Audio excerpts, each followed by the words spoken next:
Imagine waking up tomorrow to breaking news. Canada has officially become the 51st state of the United States of America.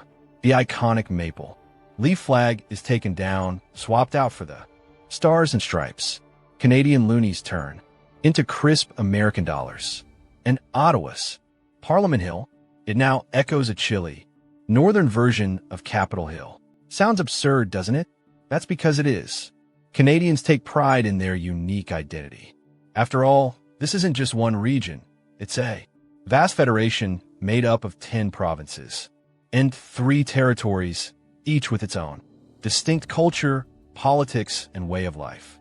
From the bilingual buzz of Montreal streets to the wild beauty of British Columbia's coastlines, Canada is a nation built on diversity. So, when someone suggests merging with the U.S., it's not just a political idea, it hits on something much deeper. There's a quiet, but real sense of anti-American sentiment in some circles and for many in Quebec, especially the idea of becoming part of another country's identity is a hard no. Sure, Canada and the United States share a long, intertwined history. Both emerged from European colonization, but they took different roads early on. While the U.S. broke away from Britain through revolution, Canada took a slower path, negotiating and forming a confederation. The British North America Act of 1867 laid the foundation for a system that respected regional differences, giving provinces their own laws, cultures, and governments. And when the American Revolution was underway, many colonists who stayed loyal to the British Crown fled north, laying the foundation for English-speaking Canada. From day one, part of Canada's identity was shaped by what it wasn't, American. So when Americans casually joke about Canada becoming the 51st state, they overlook a pretty massive detail. Canada is actually bigger. At 9.98 million square kilometers, it's even larger than the U.S. Trying to imagine this entire country as just another state, that's like suggesting Europe could squeeze into one.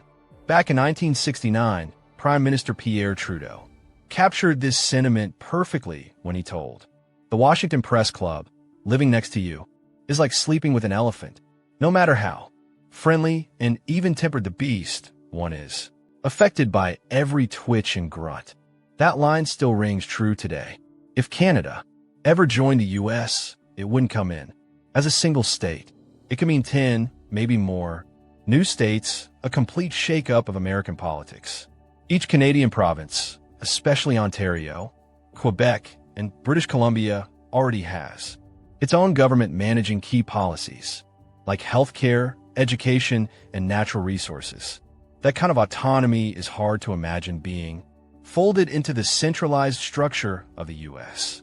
And then there's Quebec, a province that often leads conversations about Canadian unity.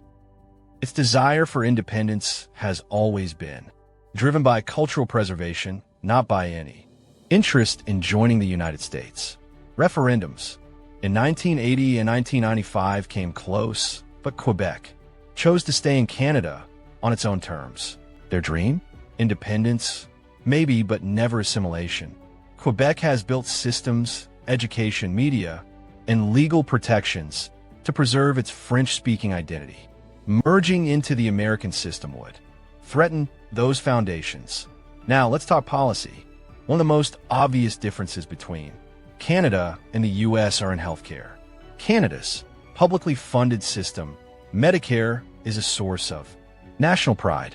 It's built on the principle of equal access. In contrast, the U.S. relies heavily on private healthcare, where outcomes can vary dramatically based on income.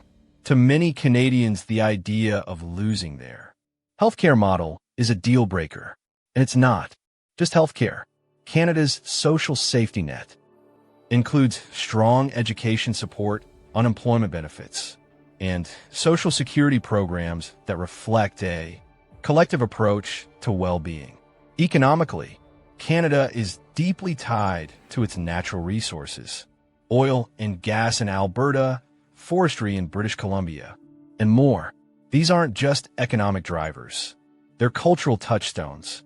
Provinces manage their own resources, and the benefits are designed to stay local.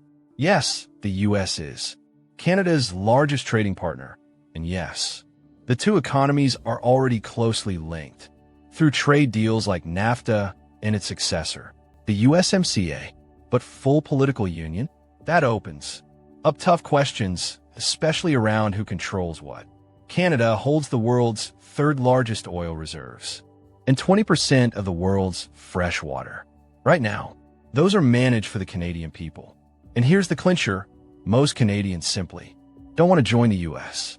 A 2020 research company poll showed that only 20% of Canadians supported the idea. A whopping 76% were against it, and in Quebec, that number jumped to 81%. So, where does all this leave us? Canada and the United States will likely remain what they've always been: close allies, strong trade partners, cultural cousins, but separate and distinct. Thanks for watching.